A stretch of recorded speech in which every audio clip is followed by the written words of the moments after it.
السلام عليكم ورحمة الله وبركاته. ومركلة iyo muuqaal cusub halka aad toos noola socotaan waa telefishinkeeni Soomaali Tijaabo 21 maanta muuqaalkeena insha Allah haduu eebaha idin waxaan ku soo qaadan doonaa sida muuqaalka iyo thumbnailka aad ka aragtaanba maxaad ka xasuusataa erayadii mudane madaxweyne Farmaajo.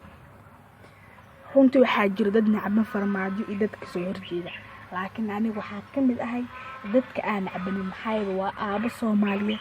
Farmaajo wallahi ibaamis ku sheegaa Farmaajo wuxuu qabtay ma jiro madaxweyne Soomaali soo maray oo waxaas oo Farmaajo qabtay marka erayadiis waxaan ka xasuustaa waxaa jirto erayo oo madaxweyne Farmaajo saameyn ku reebayso sida erayadan oo kala caman aniga marabi inaan ahaado barakiciye laakiin waxaan doonayaa inaan ahaado badbaadiye dadka Soomaaliyeed iyo wax garadiinta iyo dadka wadanka u soo halgamay way yaqaanaa idka qalad iska leh oo diidan in ay doorashada ka dhacdo. runtii waa erayadii Farmaajo ugu qalbiga saameynta badnaa ebid oo Farmaajo sheego. adiga maxaad ka xasuusataa erayada mudane madaxweyne Farmaajo?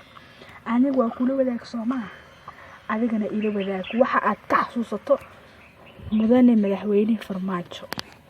dhanka hoose ee kumatiga way ku furan tahay ogow kumatiga dad soo qortid waa ka dhageysanayaa waa ku akhrisanayaa kadibna loof ayaan ku saarayaa.